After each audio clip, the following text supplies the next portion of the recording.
नमस्कार, माउन्टेन समाचारमा स्वागत छ। म उषा काफ्ले र म सचिता बुढाथोकी। सुरुमा अहिलेसम्मका मुख्य समाचार।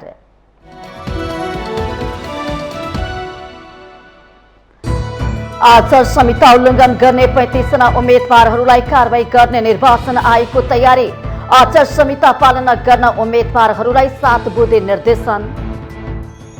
कांग्रेसको घोषणा पत्र भाडाका बुद्धिजीवीले लेखिएको एमाले अध्यक्ष ओलीको आरोप। सत्तारूढ गठबन्धनको दबावबाट जनतालाई मुक्त गराउन कार्यकर्तालाई निर्देशन। प्रधानमन्त्री बन्न सबै पक्षबाट योग्य रहेको नेपाली कांग्रेसका नेता प्रकाश मान सिंहको दावी। सुव्यवस्था र राजनीतिक स्थिरता पहिलो प्राथमिकता। एउटै व्यक्तिले आरक्षणको सुविधा पटक पटक पाउने व्यवस्था अन्त्य गर्न सरकारलाई आदिवासी जनजाति आयोगको आग्रह। आदिवासी जनजाति अध्ययन संस्थान स्थापना गर्न माग।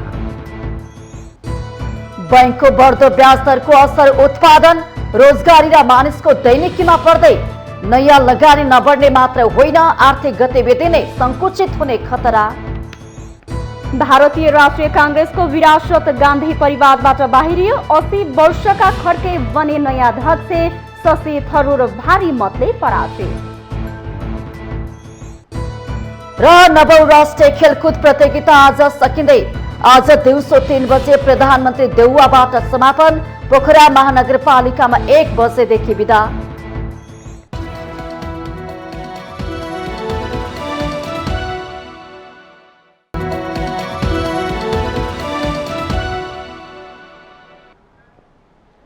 माउन्टेन समाचार अब विस्तारमा। निर्वाचन आयोगले निर्वाचन आचार संहिता उल्लङ्घन गर्ने 35 जना उम्मेदवारहरूलाई कारबाही गर्ने तयारी थालेको छ। आगामी मङ्सिर 4 गते हुने प्रतिनिधि र प्रदेशसभा निर्वाचनका लागि उम्मेदवारी दिएका 35 जना उम्मेदवारहरूले निर्वाचन आचार संहिता उल्लङ्घन गरेको पाइएकाले कारबाहीको प्रक्रिया अघि बढ्ने पक्का भएको आयोगले जनाएको हो। बुधबार निर्वाचन आयुक्त राम प्रसाद भण्डारीले धेरै ठाउँमा आचार संहिता उल्लङ्घनको उजुरी परेको तर 35 जना उम्मेदवारहरूले आचार संहिता बढी नै उल्लङ्घन गरेको पाइएको भन्दै कारबाहीको तयारी गरेको बताउनुभयो। आचार संहिता धेरै उल्लङ्घन हुने समय कार्तिक 18 देखि मङ्सिर 2 सम्म भएकाले आफूले बनाएका नीति नियमको पुनः पालना र कार्यान्वयन गर्न उम्मेदवारहरूलाई उहाँले आग्रह गर्नुभयो। भिजुअल रिपोर्ट त हामीसँग छ। अब उहाँहरूले होइन म गएको छैन भन्दाखेरि त्यो बाजागाजा पञ्चे बाजा बजाए ठाउँमा उहाँहरूको त तस्बिर त त्यहीँ नजिकै छ, सँगसँगै छ भने अब यो चाहिँ उहाँहरूले कसुर गरे होइन भनेर हामीले कसरी पुष्टि गर्ने? हामीले त पुष्टि गरौँला, सर्वसाधारण मतदाताले त मान्नुहुन्न। त्यसो भए हुनाले उहाँहरू जो नेतृत्वमा जान चाहनुहुन्छ, अहिलेको नेतृत्वमा जान चाहने भनेको नीति निर्माण गर्न चाहने हो, मुलुकमा शासनभार सम्हाल्न जाने चाहने हो। त्यस्तो मान्छेहरूले अहिले सुरुदेखि नै ऐन नियम र आचार संहिता उल्लङ्घन गर्नु भने पछि कसरी नीति दिनु होला? आयुक्त भण्डारीले नेकपा एकीकृत समाजवादीका नेता कृष्ण कुमार श्रेष्ठले बारा क्षेत्र नम्बर 4 मा वैदेशिक रोजगारीमा पठाइदिने प्रलोभन दिएर अन्तर्वार्ता सुरु गरेको विषयमा पनि उजुरी परेकाले आयोगले स्पष्टीकरण सोधेको बताउनुभयो। उहाँले आयोगले यस सन्दर्भमा प्रमाण जुटाउने काम गरिरहेको जानकारी दिनुभयो। आयुक्त भण्डारीले आयोगले उम्मेदवारहरूले दिएको जवाफका आधारमा मात्रै सही गलत नछुट्याउने भन्दै पर्याप्त प्रमाण सङ्कलन गरी आचार संहिता उल्लङ्घन गरेको पाइए कारबाहीको भागीदार बनाउने चेतावनी दिनुभयो। 90 वटा स्पष्टीकरण सोध्ने र उहाँको त्यो कसुरको प्रकृतिलाई मूल्याङ्कन गरेर के गर्न सकिन्छ भनेर हाम्रो टोलीले अनुसन्धान गरिराखेको छ। र 35 जनाको चाहिँ अलिकति बढी नै कसुरजन्य क्रियामा आचार संहिता उल्लङ्घन गरेको सन्दर्भलाई लिएर अलि गहन तरिकाले अध्ययन गरेर उहाँ चाहिँ छानबिनको पनि गहिरो छानबिनको मसिनो छानबिनको विषय हुने र सजायको भागीदार हुनुहुने भन्ने चाहिँ हामीले देखेका छौँ। आयुक्त भण्डारीले देशको नीति निर्माण र शासन सम्हाल्न जाने मानिसले सुरुदेखि नै ऐन नियम र आचार संहिता उल्लङ्घन गर्नुले देशका लागि नयाँ नीति निर्माण गर्न नसक्ने भन्दै निर्वाचन आचार संहिताको पुनः पालना गर्न आग्रह गर्नुभयो।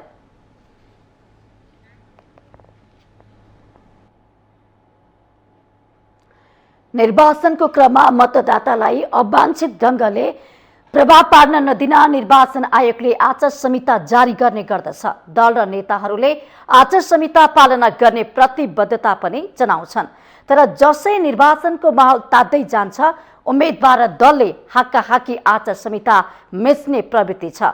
अहिले उजुरीका चाङ बढेपछि आयोगले स्पष्टीकरण सोध्ने क्रम बढाएको छ।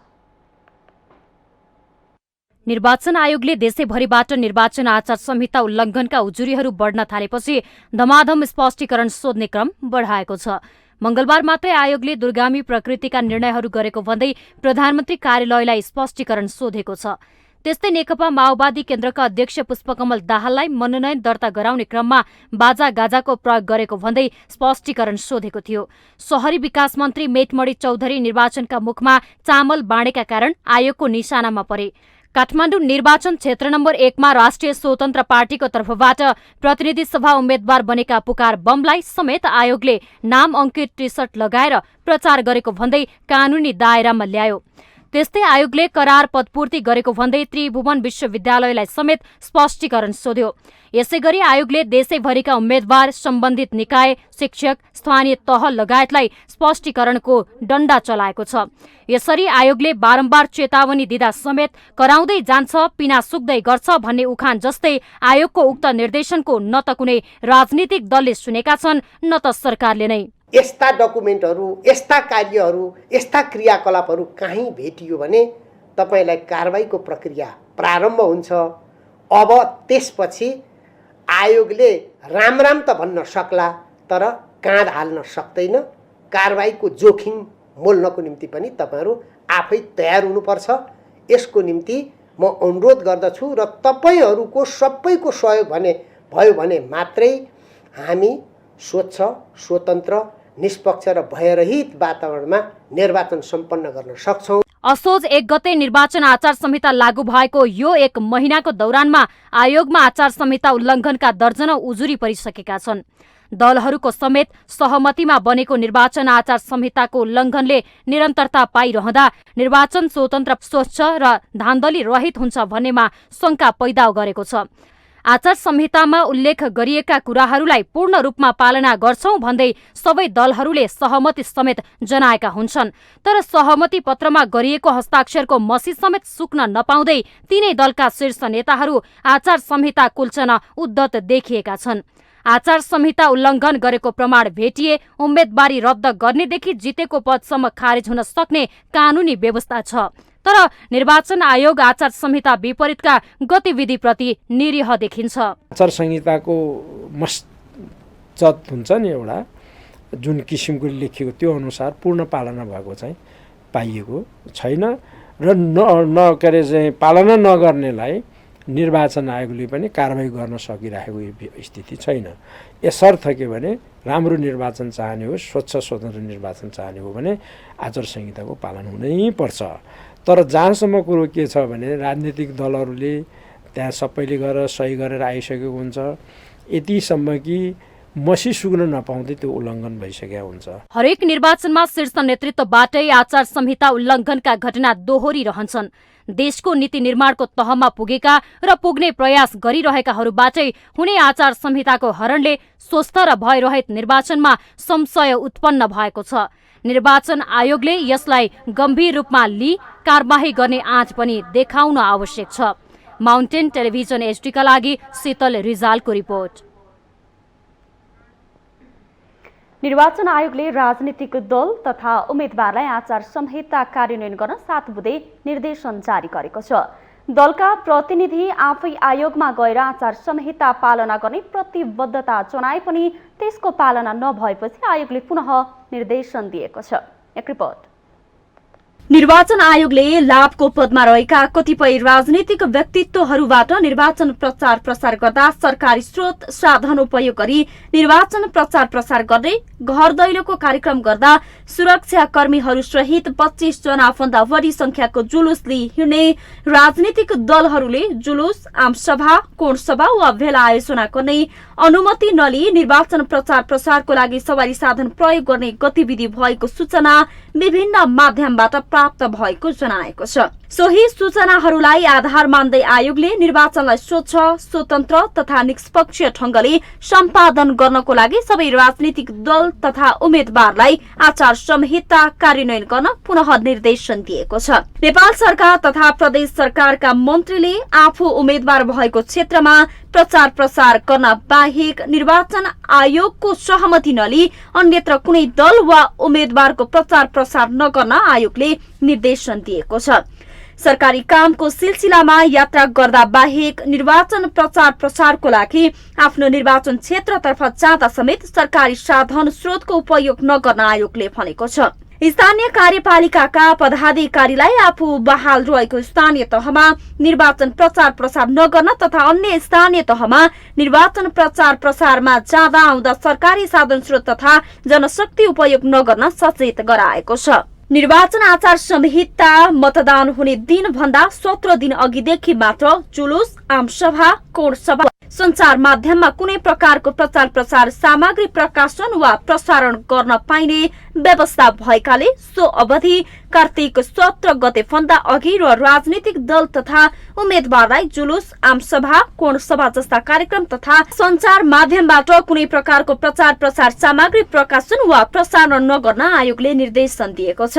त्यसै गरी घर दैलो कार्यक्रम गर्दा उम्मेद्वार, प्रस्तावक, समर्थक सहित 25 जना भन्दा बढीको जुलुस लिएर नजान पनि आयोगले आग्रह गरेको छ। निर्वाचन प्रचार प्रसारको लागि अनुमति लिएका सवारी साधन बाहेक अन्य सवारी साधनमा दलको वा निर्वाचन चिन्हाङ्कित झण्डा प्रयोग नगर्न आयोगको निर्देशन छ। कसैको निजी घर जग्गा, सार्वजनिक भवन, उद्यान, सड़कको पोलमा दलको झण्डा वा उम्मेद्वारको निर्वाचन चिन्ह नराख्न आयोगले सचेत गराएको छ। आयोगले निर्वाचन आचार संहिता उल्लंघन गरेमा कानून बमोजिम, जरिवाना तथा उम्मेदवारी खारेजसम्मको सजाय हुन सक्ने स्मरण राजनीतिक दल तथा उम्मेद्वारहरूलाई गराएको छ। माउन्टेन टेलिभिजन एसट्रीका लागि राजनीतिक ब्युरोको रिपोर्ट। नेकपा एमालेका अध्यक्ष केपी शर्मा ओलीले नेपाली कांग्रेसको घोषणा पत्र नै भाडाको बुद्धिजीवीले लेखिदिएको आरोप लगाउनु भएको छ। झापा क्षेत्र नम्बर 1 स्थित धुलाबारीमा बुधबार एमाले र राष्ट्रिय प्रजातन्त्र पार्टीको संयुक्त कार्यकर्ता भेलालाई सम्बोधनको क्रममा उहाँले यस्तो आरोप लगाउनु भएको हो। भाडाका बुद्धिजीवीले लेखेको घोषणा पत्र उनीहरूले नेपाली जनता बीचमा छर्ने अध्यक्ष ओलीको टिप्पणी छ। यति लामो समय कांग्रेसले सरकारको नेतृत्व गर्दा कुनै राम्रो काम नगरेको आरोप लगाउँदै उहाँले आफूहरूसँग सोधे, मन्त्र पढे जसरी हाम्रा काम देखाउन सक्ने चुनौती दिनु भएको छ। अध्यक्ष ओलीले एमालेले वृद्ध वृद्धा, किशोर किशोरी, युवा र आसक्तको लागि कैयौं काम गरेको पनि दावी गर्नु भएको छ।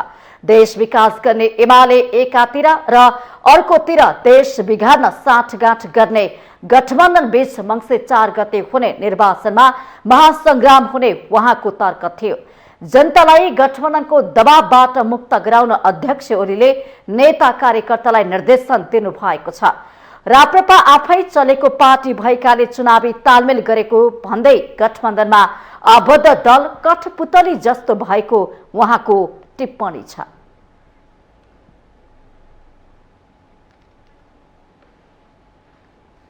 नेकपा माओवादी केन्द्रका वरिष्ठ उपाध्यक्ष नारायण काजी श्रेष्ठले अध्यक्ष पुष्पकमल दाहाललाई गोर्खा 2बाट नेपालको इतिहासमै बढी मतान्तरले विजय गराउने बताउनु भएको छ।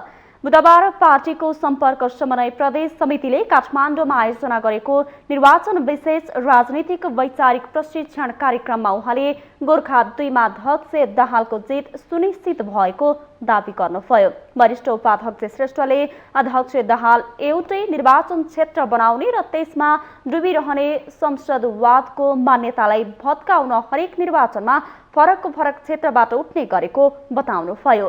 समृद्धि र समाजवादको मोडेल तयार गर्ने उपयुक्त थलो गोर्खा भएकाले अध्यक्ष दाहालले गोर्खा रोजेको उहाँको जिकिर छ। जिल्ला पनि महत्त्वपूर्ण भूमिका खेल्ने जिल्ला पनि गोर्खा हो। अब हाम्रो कार्यभारको हिसाबले हामी चाहिँ सामाजिक न्यायको समृद्धिको लक्ष्य पूरा गर्न चाहन्छौँ र समाजवादको आधार तयार पार्न चाहन्छौँ। त्यसको मोडेल गोर्खाबाट नै बनाउन सुरु हुन्छ, उपयुक्त हुन्छ भनेर गोर्खा जान्छ। श्रेष्ठले पार्टीमा धेरै गुट तथा उपगुट भएको भन्दै असन्तुष्टि व्यक्त गर्नुभयो। उहाँले पार्टीभित्र आफू र अध्यक्ष दाहालबीच विभाजित गराउन खोजिएको भन्दै आफूहरूबीच असाधारण एकतामा रहेको जिकिर गर्नुभयो। एक अर्काको पक्षधर लिएर गाली गर्ने काम नगर्न श्रेष्ठले चेतावनी समेत दिनुभयो। उहाँले हालको गठबन्धन 4 पार्टीको भए पनि नेपाली कांग्रेसभित्रको गुट उपगुटका कारण 6 पार्टीको गठबन्धन जस्तो भएको टिप्पणी गर्नुभयो।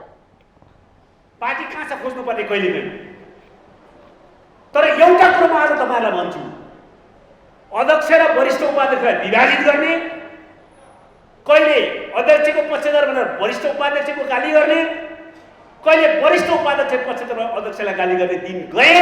हामी असाधारण एकतामा छौँ, त्यस प्रकारको जाली झेलिकामा नलाग्नु।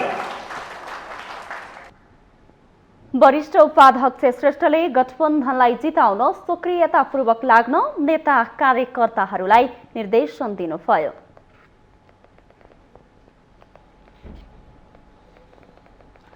बझाङमा बुधबार दिउँसो जीव दुर्घटना हुँदा 6 जनाको घटनास्थलमा मृत्यु भएको छ। बझाङ प्रहरीले 6 जनाको घटनास्थलमा मृत्यु भएको र घाइते 13 जनाको उद्धार गरेको जनाएको छ। मस्टा गाउँपालिकाको ढुङ्ग्रीबाट गाउँपालिकातर्फ गइरहेको जीव दुर्घटनामा परेको थियो।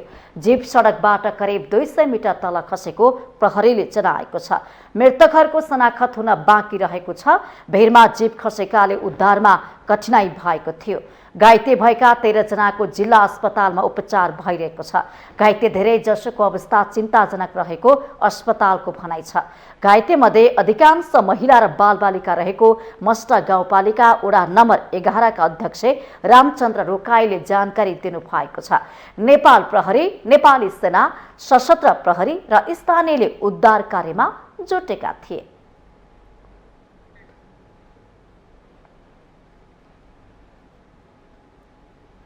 माउन्टेन समाचारमा पालो भएको छ ब्रेक।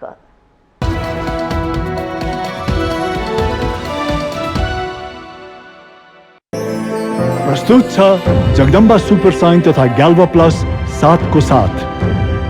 नेपालमै नवीन प्रविधिद्वारा उत्पादित जगदम्बा सुपर साइन तथा ग्याल्वा प्लस जस्ता पाता जीवनभरको भरोसा। सर्वोत्तम सिमेन्ट, सर्वोत्तम मजबुती।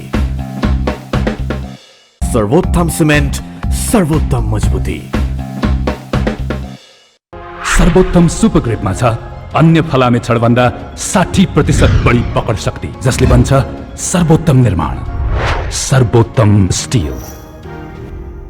रोबोटिक ल्याबमा टेस्ट गरिएको the best laser seal packaging, the best with one of the biggest production capacity, the best चाहने का लागि, आकार कोर्ने का लागि, सपना देखने का लागि, एक सोचबाट उडान भरेको द बेस्ट को परिकल्पनाले जब गति लिन्छ तब बन्दछ द बेस्ट सिमेन्ट, सौर्य सिमेन्ट। दीपावली तथा छठ पर्वको मंगलमय शुभकामना, शिवम सिमेन्ट।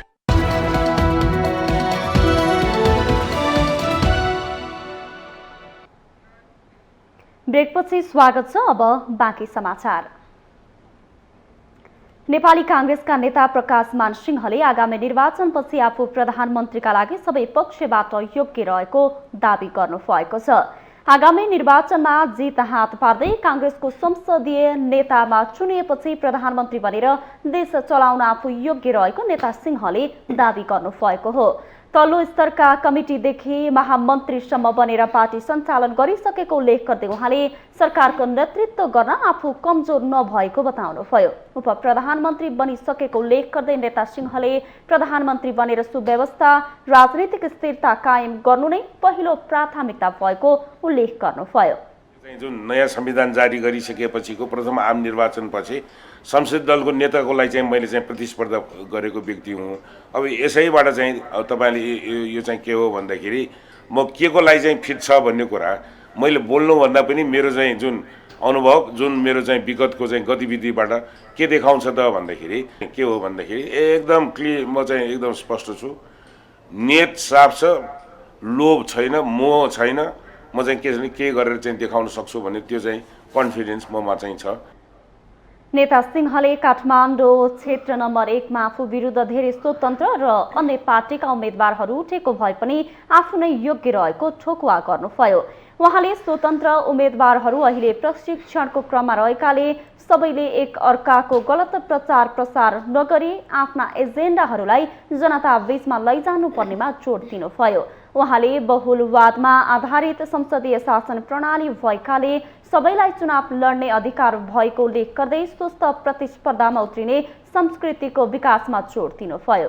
कारणले गर्दाखेरि अब यो चाहिँ जुन एभ्री 5 इयर्समा हुने जुन पिरियडिक इलेक्सनमा यो चाहिँ नयाँ त कम्प्लिटली नयाँ विचार कसैले दिन सकेको छैन। त्यही पनि अब त्यसमा चाहिँ भनौँ न अब आफूले चाहिँ यो शब्दलाई चाहिँ खेलाएर स्लोगनमा चाहिँ परिणत गरेर जो अहिले चाहिँ उम्मेदवार हुन आउनुभएको छ सबैले चाहिँ मेरो चाहिँ के छ भन्दाखेरि सबैलाई चाहिँ यो फ्री कम्पिटिसनमा चाहिँ फ्री लेभल भन्छ नि यो समान उसमा सबैलाई चाहिँ त्यही अवसर छ।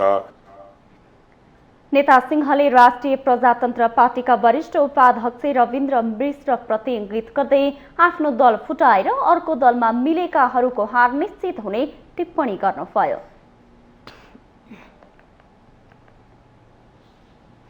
बाराको प्रमाणीपुर गाउँपालिका 3 लिपनी मालको बीएस प्याटी प्यालेसमा आइतबारदेखि निशुल्क कोटामा मलेसिया जाने युवाहरूको भिड लागेको छ। ललितपुर स्थित ग्वारकुमा रहेको international main power requirement company मार्फत बारा निर्वाचन क्षेत्र नम्बर 4 का उम्मेदवारले युवाहरूको अन्तर्वार्ता लिने क्रममा त्यहाँ भिड लागेको हो। एक रिपोर्ट। मलेसियाको स्याकारिता सिंहकलङ्क प्लास्टिक इन्डस्ट्रिज कम्पनीमा फ्री टिकट फ्री भिसा दिएर पठाउने योजनालाई नेकपा यसका नेता कृष्ण कुमार श्रेष्ठले चुनावी प्रयोजन बनाइरहेका छन्। पूर्व रोजगार मन्त्री श्रेष्ठले चुनावलाई केन्द्रित गरेर निशुल्क कोटामा वैदेशिक रोजगारीमा पठाउने भन्दै आफ्नो निर्वाचन क्षेत्रका युवाहरूलाई प्रलोभनमा पारेर अन्तर्वार्ता लिन थालेको भन्दै विपक्षीहरूले विरोध गरेका छन्। नेता श्रेष्ठकै पहलमा निशुल्क कोटामा विदेश जान पाइने पूर्व सूचना अनुसार अन्तर्वार्ता लिएको उनीहरूको दाबी छ। 6 महिना 8 महिना जुन मन्त्री हुनुभयो त त्यति बेला गरेको भए त म उहाँलाई धन्यवाद दिन्थे। तर त्यति बेला चाहिँ एकजनाले पनि पठाउनु भएन, एकजनाले पनि कहीँ गर्नु भएन। बारा क्षेत्र नम्बर 4 कि उहाँ देशभरिको मन्त्री हुनुहुन्थ्यो, देशभरि कहीँ पठाउनु भएन। यो बारा क्षेत्र नम्बर 4 को त्यति बेला होइन या तनहुको मन्त्री त्यति बेला उहाँ हुनुहुन्न, उहाँ देशभरिको मन्त्री हुनुहुन्थ्यो। देशभरिमा उहाँ एउटा मान्छेलाई पनि फ्री टिकट फ्री भिसामा पठाउनु भएन। यहाँ अब आएर यो चुनावी जब घोषणा भइसक्यो, चुनावको नोमिनेसन भइसक्यो, यहाँ आएर जनताहरूलाई अब म फ्री टिकट फ्री भिसामा बाहिर पठाइदिन्छु भने यो चाहिँ एकदम जनतालाई अब के भन्ने अब भ्रम फैलाउनुहुन्छ। एउटा बारा क्षेत्र नम्बर 4 मा सत्ता गठबन्धनका तर्फबाट प्रतिनिधि सभा सदस्यका उम्मेद्वार नेता श्रेष्ठले निर्वाचन आचार संहिता उल्लङ्घन गरेको भन्दै तत्काल कारबाही अगाडि बढाउनु पर्ने उहाँको माग छ। त्यस्तै बारा क्षेत्र नम्बर 4 ख का मधेस प्रदेश सभा उम्मेद्वार आत्माराम शाहले युवाहरूलाई विदेश पठाइदिन प्री अन्तर्वार्ता लिएको भन्दै यो निर्वाचन नियमावली विरुद्ध भएको बताउनु भयो। यो एकदम इलेक्सन जुन एउटा नियमावली छ, एउटा हाम्रो चाहिँ एग्रिमेन्ट छ, त्यसको एकदम सख्त खिलाफ छ। यो कुनै पनि हालतमा यो जायज ठहराउन सकिँदैन। यसलाई कसैलाई प्रलोभन पनि दिनु हुँदैन भनेर हाम्रो एउटा मापदण्डमा छ। त्यो मापदण्डको एकदम विपरीत कार्य हो। इलेक्सन कमिसनले यसमा चाहिँ एकदम स्ट्रङ स्टेप लिएर हामीलाई, हाम्रो देशलाई र चुनाव पद्धतिलाई एकदम इमानदारीपूर्वक सम्पन्न गराउन पहल गर्नुपर्दछ। प्रतिस्पर्धी मात्र होइन, युवा र स्थानीय नागरिकहरू उम्मेद्वार श्रेष्ठको कदमबाट आक्रोशित छन्। नेता श्रेष्ठले अन्तर्वार्ता थालेको तर बाराका युवाहरूलाई मात्रै फ्री भिसा फ्री टिकटको आश्वासन दिएको उनीहरूको भनाइ छ। इन्टरभ्यूको लागि भनेर आएको, इन्टरभ्यू हुन सकेन। इन्टरभ्यू हुन नसकिसकेपछि अब चाहिँ हामी अब फर्कनपट्टि लाग्यौँ। अब के घर जानै पर्यो। मेडिकल खर्च, ट्रान्सपोर्ट खर्च सबै खर्च बिहोर छ। यो हाम्रो एसकेपी कम्पनीले, यो एसकेपी कम्पनीको डिमान्ड आउनु भएछ। इन्टरभ्यूमा जाँदाखेरि यहीँको बासी आएर भन्नुभएको पहिला यो बारा जिल्लाको इन्टरभ्यू हुन्छ भनेर भनेको। अनि यसमा कतिजना साथीहरूले विरोध पनि गरेको होइन। सबै जिल्लाको मान्छे आउनु भएछ, सबै जिल्लाको मान्छेको हुनु पर्यो भनेर भनेको। काठमाडौँ मेन पावर गएको थियो हिजो इन्टरभ्यू छ भनेर फेरि उहाँ भन्यो कि 12 जिल्ला परवानीपुरमा चलिरहेको छ आज र भोलि चल्छ त्यहाँ जा यहाँ सम्भव छैन भन्ने कुरा भयो मेन पावरले अनि यहाँ पठायो अनि यहाँ आएको अब यहाँ सुन्छु इन्टरभ्यू छैन क्यान्सल भइसक्यो भन्ने कुरा आयो मैसेज ये गल कि फ्री वीसा फ्री टिकट बा से जाई इंटरव्यू दे देम पास हो जाम तो जल्दी ये काम हो जाए कह के हमने के सुन्ने लगे हामीले हिजो मेन पावरमा बुझ्दाखेरि 12 जिल्लाको परवानीपुरमा इन्टरभ्यू भइरहेछ फ्री इन्टरभ्यू त्यहाँ जानु त्यहाँबाट आए पछाडि हामीलाई सहजै तपाईँहरूलाई विदेश पठाउन सजिलो हुन्छ भन्ने आश्वासन दियो हिजो हामी 12 साढे 12 1 बजे काठमाडौँबाट हिँड्यो हिजो बाइकमा यहाँ आउने बेलासम्म थकान धेरै महसुस भयो गाह्रो भयो तर अहिले यहाँ यो इन्टरभ्यू पनि छैन मेन पावरले फोन गर्दा न हाम्रो फोन उठाउँछ न के भन्छ यहाँ सोध्यो तपाईँको उनीहरूलाई यहाँ कतिपयलाई सोद्धाखेरि यहाँ इन्टरभ्यू छैन क्यान्सल भयो 100-150 जना मान्छे चाहिँ भयो त्योभन्दा पछि भएन भन्छ निशुल्क कोटामा विदेश जाने सूचना पाएका करिब 400 बढी युवा अन्तर्वार्ता दिन आएका थिए। नेकपा यसका स्थानीय नेता कार्यकर्ताहरू निशुल्क कोटामा विदेश पठाउन गाउँमा पुगेर युवाहरूलाई सम्पर्क गर्न थालेको स्थानीयहरू बताउँछन्। आदिवासी जनजाति आयोगले आदिवासी जनजातिको अधिकार र दिगो विकास कार्य योजना 2079 तत्काल स्वीकृत गरी कार्यान्वयन गर्न सरकारलाई सिफारिस गरेको छ। आयोगले बुधबार ललितपुरमा पत्रकार सम्मेलन मार्फत आर्थिक वर्ष 2078-79 वार्षिक प्रतिवेदन सार्वजनिक गर्दै सो जानकारी गराएको हो। त्यसैगरी आदिवासी जनजातिको सरकार रहने नीति तर्जुमा गर्दा आदिवासी जनजाति आयोगको संलग्नता अनिवार्य गराउन पनि सरकारलाई भनिएको आयोगका अध्यक्ष रामबहादुर थापा मगरले बताउनुभयो।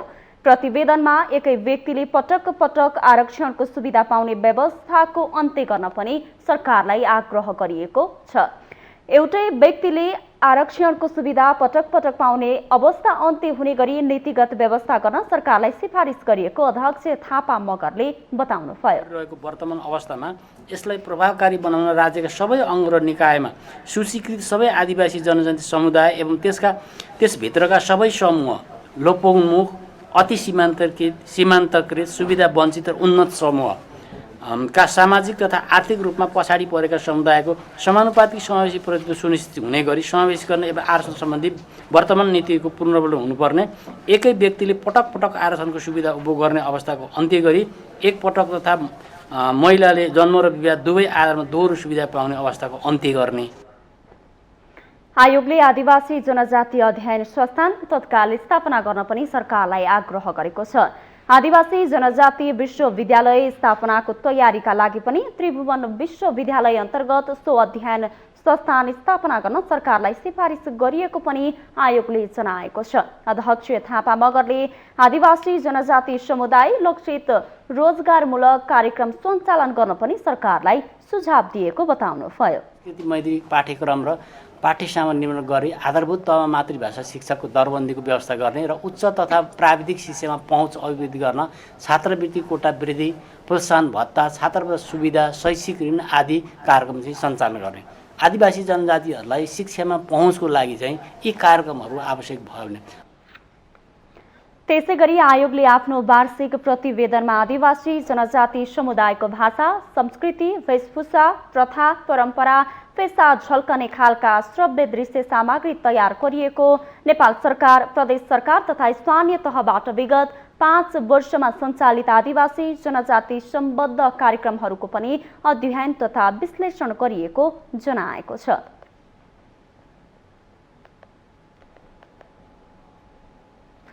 नेपालमा प्याराग्लाइडिङ उडान सुरक्षित गर्न उच्च स्तरीय छानबिन समिति गठन भएको छ। नेपाल नागरिक उड्डयन प्राधिकरणले प्राधिकरणका उपमहानिर्देशक हंसराज पाण्डेको संयोजकत्वमा बुधबार एक समिति गठन गरेको हो। प्राधिकरणका प्रवक्ता जगन्नाथ निरौलाका अनुसार समितिलाई यथाशीघ्र प्रतिवेदन दिने गरी कार्य आदेश दिएको छ। समितिमा नेपाल हवाई खेलकुद संस्था, राष्ट्रिय खेलकुद परिषद, चिकित्सा क्षेत्रबाट समेत प्रतिनिधित्व गराएर अध्ययन गरिने उहाँले जानकारी दिनुभएको हो। निरौलाका अनुसार समितिले आफूलाई आवश्यक ठानेका क्षेत्रबाट प्रतिनिधिहरू थप गरी अध्ययन गर्न सक्ने भएको छ। समितिलाई अहिलेसम्म प्याराग्लाइडिङमा भइरहेका अभ्यासको अध्ययन गरे यो यसको उडानलाई थप व्यवस्थित तथा सुरक्षित बनाउन अपनाउनु पर्ने उपायबारे सुझाव दिने जिम्मेवारी दिएको छ। गत आइतबार पोखरामा राष्ट्रिय खेलकुदका दौरान नेपाली सेनाका खेलाडीको प्याराग्लाइडिङबाट खसेर मृत्यु भएको थियो। त्यस लगत्तै प्राधिकरणले देशैभर प्याराग्लाइडिङ उडानमा प्रतिबन्ध लगाएको छ।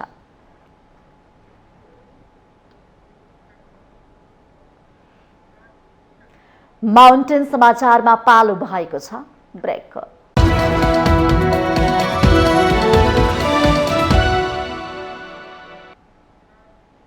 ब्रेकपछि स्वागत छ। अब बाँकी समाचार। बलात्कार आरोपमा पक्राउ परेका नेपाली राष्ट्रिय क्रिकेट टोलीका पूर्व कप्तान सन्दीप लामिछानेलाई थप 4 दिन हिरासतमा राखेर अनुसन्धान गर्न जिल्ला अदालत काठमाडौँले अनुमति दिएको छ। जिल्ला अदालत काठमाडौँले बुधबार पुनः 4 दिन हिरासतमा राखेर अनुसन्धान गर्न अनुमति दिएको हो। गत असोज 20 गते पक्राउ परेका क्रिकेटर लामिछानेलाई 20 गतेबाट गणना हुने गरी गत असोज 24 गते 7 दिनका लागि म्याद थप गरिएको थियो। सो समय सकिएपछि असोज 27 गते पुनः थप 5 दिन अनुसन्धानका लागि समय उपलब्ध गराइएको थियो। दोस्रो पटक थपिएको समय पनि सकिएपछि कार्तिक 1 गतेका लागि अदालतमा उपस्थित गराउनु पर्नेमा सार्वजनिक विदाका कारण बुधबार अदालतमा उपस्थित गराइएको थियो। अनुसन्धानका लागि प्रहरीले 7 दिनको समय माग गरे पनि अदालतले 4 दिनको समय उपलब्ध गराएको अधिवक्ता सरोज कृष्ण घिमिरेले बताउनुभयो। प्रस्तुत गर्ने शर्तमा 4 दिनको म्याद थप दिनु भएको छ। आइतबार प्रहरीहरू प्रतिवेदन सहित आउनुहुन्छ। त्यति मुद्दा दायर हुन्छ। त्यस पछाडि त्यो प्रोसेस 17 वर्षकी किशोरीले बलात्कार अभियोग लगाएपछि अनुसन्धानका लागि सन्दीपलाई असोज 20 गते नेपाल आए लगत्तै विमानस्थलबाट नै पक्राउ गरिएको थियो।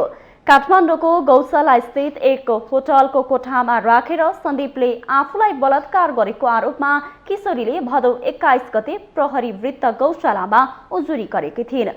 सन्दीप त्यसबेला क्यारिबियन लिग क्रिकेट खेल्न गएका थिए।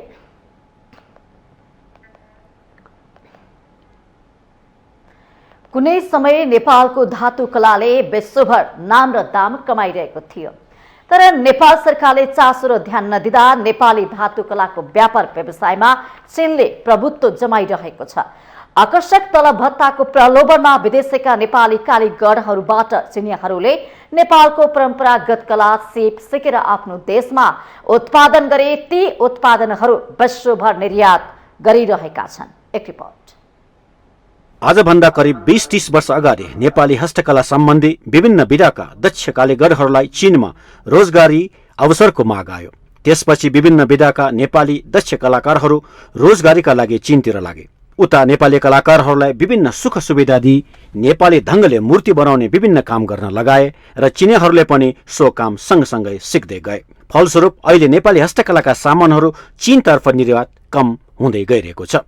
कारण उतै उत्पादन सुरु हुनु। यी सामानहरू विश्वभर पुगिरहेका पनि छन्। आकर्षक तलब भत्ताको प्रलोभनमा नेपालको कारिगरहरूले स्वदेशी र विदेश दुवै क्षेत्रमा रोजगारी गुमाउन बाध्य भए भने धातुकलाको व्यापार पनि चौपट भएको छ। हस्तकला अब कसले उनीहरूको आर्ट उनीहरूसँगै छ, हाम्रो आर्ट हामीसँगै छ।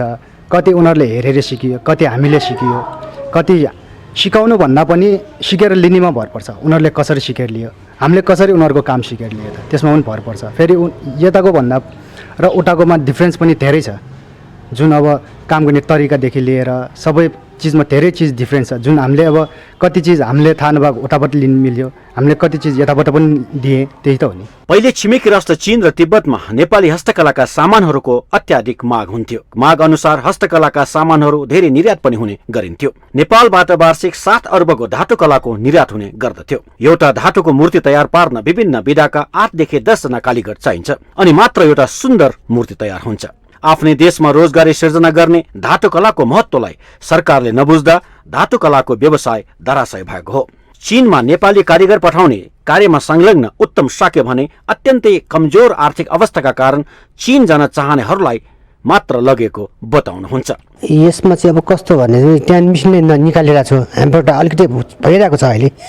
जुन चाहिँ हातले गर्नुपर्ने चाहिँ मिसलेनियस ह्याम्पर हुने त्यो स्वभावै हो त्यो, त्यही भएर पनि अलिकति स्थिति चाहिँ नराम्रो भएको चाहिँ मैले देखिरहेको छु। विगत 12 वर्षदेखि धातु कलाको व्यापार गर्दै आइरहनु भएका दिलीप साक्य सरकारको व्यवस्थाले चीनले हस्तकलामा आफ्नो प्रभुत्व जमाएको बताउनुहुन्छ। चाइनिजहरू चाहिँ यहाँ व्यापार सम्बन्धी गर्न भनेर आए, तर हाम्रो सिप जुन हाम्रो परापूर्व कालदेखि चलिआएको यो मूर्ति व्यवसाय त्यसलाई चाहिँ उहाँहरूले चाहिँ यहाँबाट चाहिँ बिजनेसको थ्रुबाट लानुभयो र हाम्रो कलाकारहरू पनि म जस्तै हाम्रा कलाकारहरू पनि यहाँबाट चाहिँ यहाँ एक्सपोर्ट हुनु भनौँ न, त्यहाँ लगे र त्यहाँ चाहिँ अब राम्रो जीवन दिने भन्ने एउटा भ्रम फैलाएर यहाँबाट लग्ने अवसर उनीहरूले सिर्जना गर्यो। तर त्यसले गर्दाखेरि अहिले आएर चाहिँ हाम्रो व्यवसाय धराशायी हुने अवस्थामा आएको छ।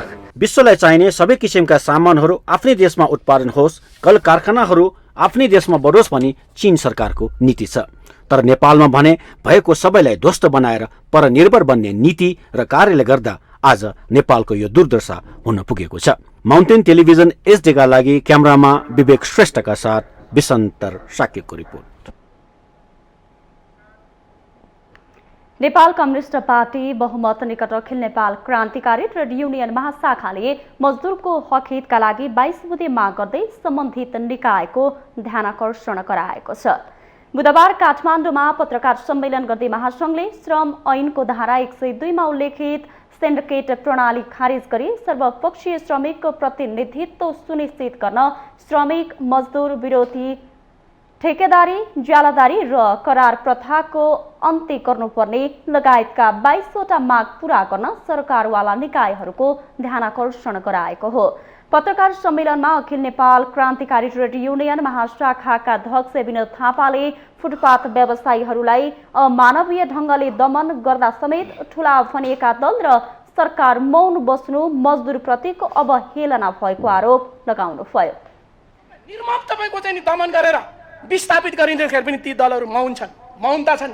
तिनलाई चुनावको स्वर्ग मिलाएको छ, तिनलाई चुनावको एउटा बाढी लागेको छ, हावा लागेको छ, तिनलाई चुनावको एउटा रोमान्टिक लागेको छ र उहाँहरू घर दैलोमा नमस्कार हजुर, नमस्कार हजुर यसपालि जिताउनुहोस् भनेर थोत्रा कमिटमेन्ट, थोत्रा प्रतिबद्धता, उदारो प्रतिबद्धता लिएर गएका छन्। कार्यक्रममा फुटपाथ व्यवसायीहरूले बिहान कमाएर बेलुका खानेलाई उचित व्यवस्थापन नगरी व्यवसाय नै खोज्नु उचित नभएको बताएका छन्। काठमाडौँका मेयर बालेन्द्र शाहले फुटपाथमा व्यापार गर्नेहरूलाई बिचल्ने पारिदिएको उनीहरूको गुनासो छ। दिएको छैन र मान्छेलाई बिहान कमाएर बेलुका खाने मान्छेहरूलाई धेरै प्रब्लम आइरहेछ। नानीहरूको फी तिर्नदेखि लिएर रुम भाडा तिर्नदेखि लिएर मान्छेहरूलाई प्रब्लम आइरहेछ। उहाँहरू त भन्नुहुन्छ कि हामी जहाँ जान जे गर्न पनि तयारी छौँ, हामीलाई गरी खान दिन पर्यो। बालिन शाह त ठिक लाग्दैन मलाई त, मेरो धारणाबाट चाहिँ एकदमै ठिकै छैन। उ त त्यो मान्छेहरूलाई रोजीरोटी खोजेर, मान्छेहरूको रोजीरोटी खोजेर दुनियाँको घर भत्काएर उसको समस्या समाधान हुँदैन नि। काम गरेर बस्न पनि हाम्रो बिहान खाएर 6 महिना खानालाई आउँदैन। त्यही भएर हामी काठमाडौँ ठाउँमा आएर केही गरेर खाम्ला भन्दाखेरि काम गर्न सक्ने स्थिति छैन। अहिले काम गर्न नसकेर अहिले काम पनि घर पनि ठाउँमा त्यति काम पनि छैन। अब के गरेर खाम्ला भनेर एउटा सोच बोकेर आएकोलाई हामीलाई बिचाल्नी पार्नुभयो मेरो साहबले। कसम खाएर सबै फुटबल व्यापार म उठाउँछु म भनेर कसम खाएको छ हामीले। तपाईँहरू बस्न पाउनुहुन्न, हामी बस्नै दिँदैनौँ, आफ्नै घर घरमा जानु गरी खानलाई भन्नुहुन्छ। के हामीलाई भने कि एउटा हामीलाई बस्ने व्यवस्था मिलाइदिनु पर्यो कि होइन भने हामीलाई रोजगारी दिनु पर्यो, होइन भने हामीलाई कुचलाउने भयो भने जागिर भयो भने हामीलाई दिनु पर्यो। अब उहाँहरूले हामीलाई सहर सफा राख्नलाई चाहिँ हामीलाई पहिला व्यवस्थित गरेर त्यो कदम उठाउनु भएको भए एकदम ठिक हुन्थ्यो। उहाँले व्यवस्थित गर्छु भन्नुहुन्छ, तर उठाइसकेर व्यवस्थित गर्नु र व्यवस्थित गरेर उठाउनमा धेरै फरक पर्थ्यो होइन। म चाहिँ अब के भन्नु, उहाँलाई चाहिँ अब जति पनि उठाउनु भयो नि, उठाइसक्नु भयो, अब उठाउन बाँकीलाई चाहिँ पहिला व्यवस्थित गरिदिनुहोस् अनि उठाइदिनुहोस् भन्न चाहन्छु। महासंघले दैनिक ज्याला प्रणाली खारेज गरी घण्टा अवधिको 150 रुपैयाँ र श्रमिकको न्यूनतम मासिक तलब 30,000 रुपैयाँ कायम गर्न माग गरेको छ। त्यस्तै 8 घण्टा कार्यावधि घटाई 5 घण्टा बनाउन, श्रमिकको लागि सहुलियत कार्डको व्यवस्था गर्न, औद्योगिक सुरक्षा लगायत श्रमिक विरोधी विधेयकहरू खारेज गर्नुपर्ने उहाँको भनाइ छ।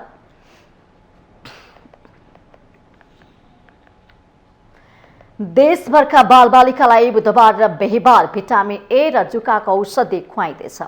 स्वास्थ्य तथा जनसङ्ख्या मन्त्रालयले राष्ट्रिय भिटामिन ए कार्यक्रम अन्तर्गत 6 महिनादेखि 5 वर्षसम्मका करिब 27 लाख बालबालिकालाई भिटामिन ए खुवाइरहेको हो। यस्तै 1 देखि 5 वर्षसम्मका 23,93,000 बढी बालबालिकालाई जुकाको औषधि दिने स्वास्थ्य मन्त्रालयले जनाएको छ।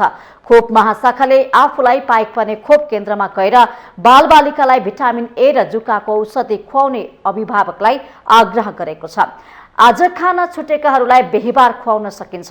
सरकारले 50 सालदेखि भिटामिन ए कार्यक्रम सञ्चालन गर्दै आएको छ। जुकाको औषधि 56 सालबाट खुवाउन थालिएको हो। हरेक वर्ष 2 पटक पहिलो चरणमा कार्तिक 2 र 3 गते तथा दोस्रो चरणमा वैशाख 6 र 7 गते बालबालिकालाई भिटामिन ए र जुकाको औषधि खुवाउने गरिन्छ। राष्ट्रिय भिटामिन ए र जुकाको औषधि कार्यक्रम सञ्चालनको लागि 25,000 स्वास्थ्य कर्मी र 52,000 महिला स्वास्थ्य स्वयंसेविका खटिएका छन्।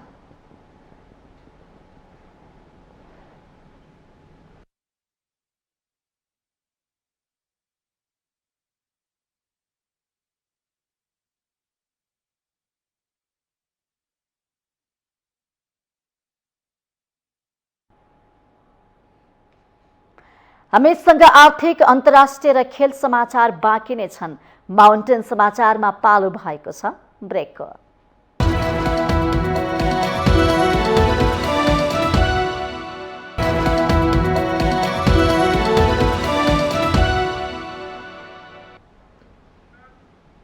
ब्रेकपछि स्वागत छ। अब पालो आर्थिक समाचारको।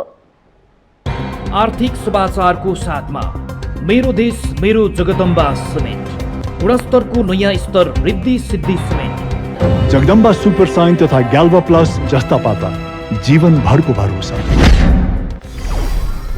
मेगा बैंक नेपाल लिमिटेड, विश्वास जित्दै अघि बढ्दै। सर्वोत्तम सिमेन्ट, सर्वोत्तम मजबुती।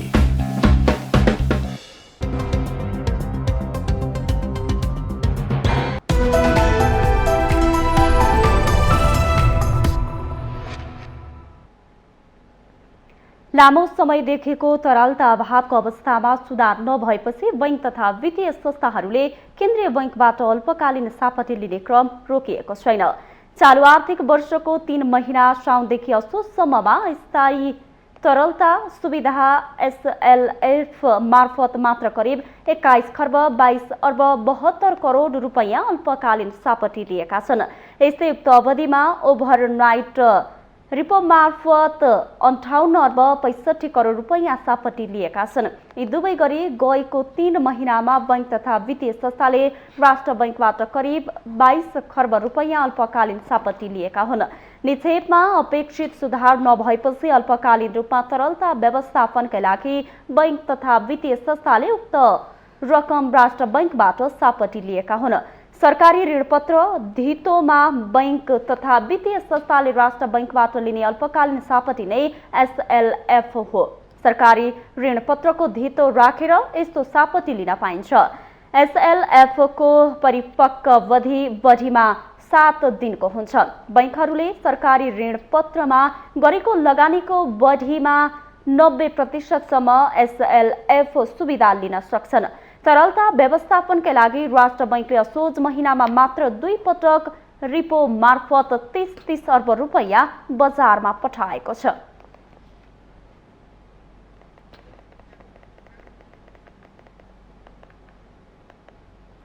अब पालो अन्तर्राष्ट्रिय समाचारको।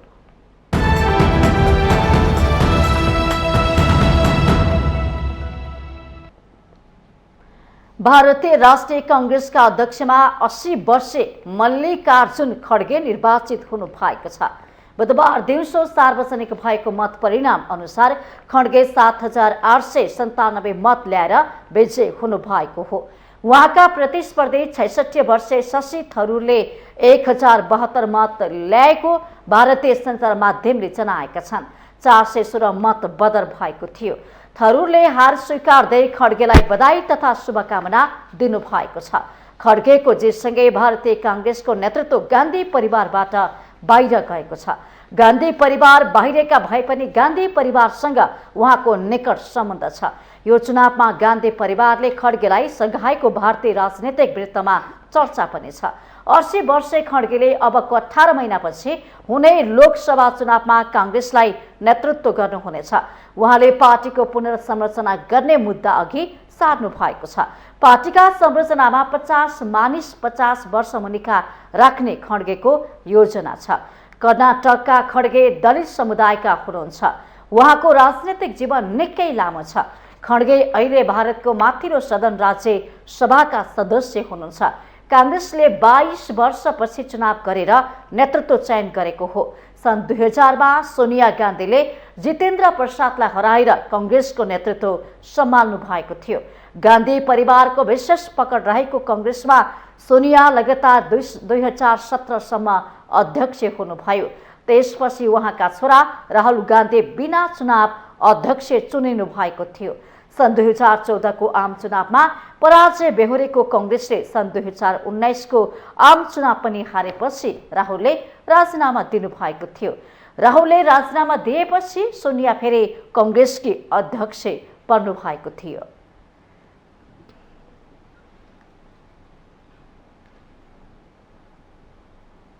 अब पालो खेल समाचारको।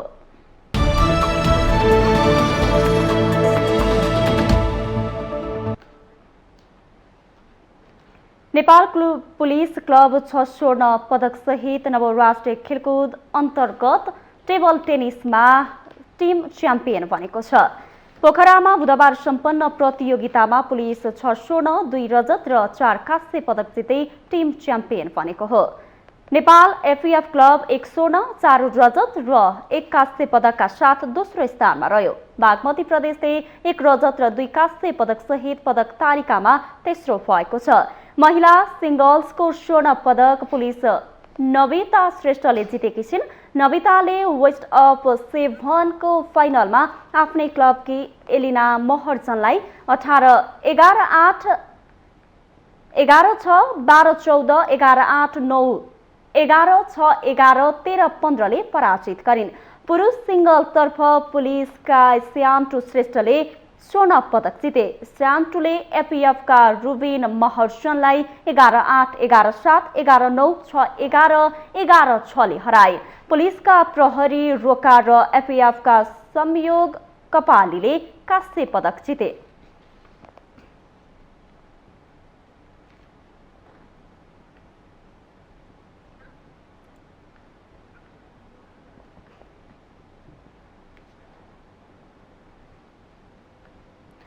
नवौं राष्ट्रिय खेलकुद आज सकिँदैछ। असोज 28 गते उपराष्ट्रपति नन्दबहादुर पुनले उद्घाटन गरेको यो प्रतियोगिता आज दिउँसो 3 बजे प्रधानमन्त्री शेरबहादुर देउवाले समापन गर्ने कार्यक्रम रहेको छ। समापन समारोहको लागि पोखरा महानगरपालिकाले आज दिउँसो 1 बजेदेखि बिदा दिने निर्णय गरेको छ। मुख्य गरी गण्डकी प्रदेशको राजधानी पोखरामा जारी खेलकुद प्रतियोगिताको समापन पनि उद्घाटन जस्तै भव्य बनाउन तथा इच्छुकहरूलाई सहभागी हुनको लागि बेदा दिएको हो। पोखरा लगायत गण्डकी प्रदेशका विभिन्न जिल्लामा भइरहेका सबै खेल समापन अघि नै सकिनेछन्। यसैबीच 10औं राष्ट्रिय खेलकुद प्रतियोगिता 2081 सालको मङ्सिर महिनामा कर्णाली प्रदेशमा आयोजना हुने भएको छ। पोखरामा बुधबार बसेको राष्ट्रिय खेलकुद परिषद राखेपको बोर्ड बैठकले आगामी संस्करणको प्रतियोगितामा 2081 सालको मङ्सिरमा गर्ने निर्णय गरेको हो। आजको समापन समारोहमा राष्ट्रिय झण्डा कर्णालीलाई हस्तान्तरण गरिनेछ।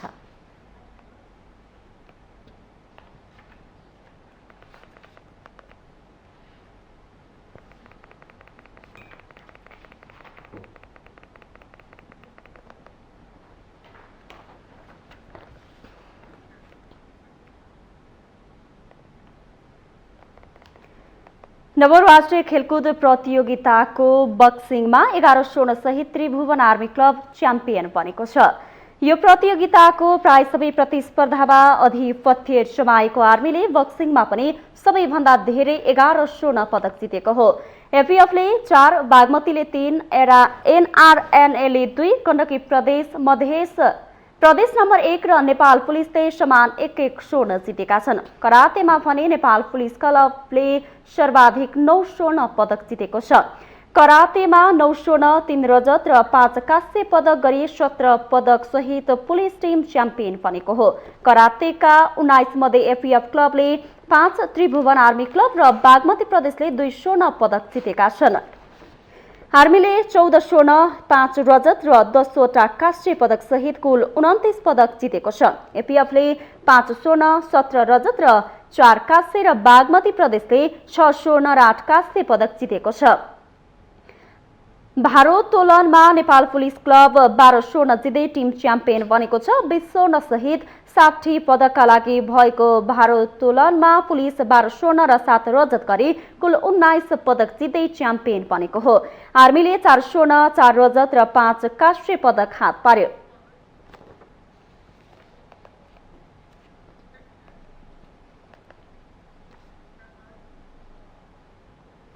माउन्टेन समाचारमा पालो भएको छ ब्रेकको।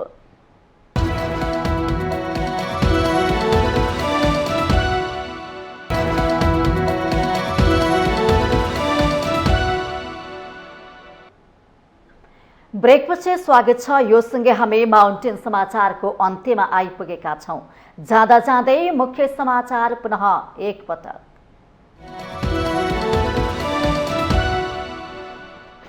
आचार संहिता उल्लङ्घन गर्ने 35 जना उम्मेदवारहरूलाई कारबाही गर्ने निर्वाचन आयोगको तयारी। आचार संहिता पालना गर्न उम्मेदवारहरूलाई 7 बुँदे निर्देशन। कांग्रेसको घोषणा पत्र भाडाका बुद्धिजीवीले लेखिएको एमाले अध्यक्ष ओलीको आरोप। सत्तारूढ गठबन्धनको दबावबाट जनतालाई मुक्त गराउन कार्यकर्तालाई निर्देशन। प्रधानमन्त्री बन्न सबै पक्षबाट योग्य रहेको नेपाली कांग्रेसका नेता प्रकाश मान सिंहको दावी। सुव्यवस्था र राजनीतिक स्थिरता पहिलो प्राथमिकता। एउटै व्यक्तिले आरक्षणको सुविधा पटक पटक पाउने व्यवस्था अन्त्य गर्न सरकारलाई आदिवासी जनजाति आयोगको आग्रह। आदिवासी जनजाति अध्ययन संस्थान स्थापना गर्न माग। बैंकको बढ्दो ब्याज दरको असर उत्पादन, रोजगारी र मानिसको दैनिकीमा पर्दै नयाँ लगानी नबढ्ने मात्र होइन, आर्थिक गतिविधि नै संकुचित हुने खतरा। भारतीय राष्ट्रिय कांग्रेसको विरासत गान्धी परिवारबाट बाहिरियो। 80 वर्षका खड्के भने नयाँ अध्यक्ष शशि थरूर भारी मतले पराजित। र नवौं राष्ट्रिय खेलकुद प्रतियोगिता आज सकिँदै। आज दिउँसो 3 बजे प्रधानमन्त्री देउवाबाट समापन। पोखरा महानगरपालिकामा 1 बजेदेखि बिदा।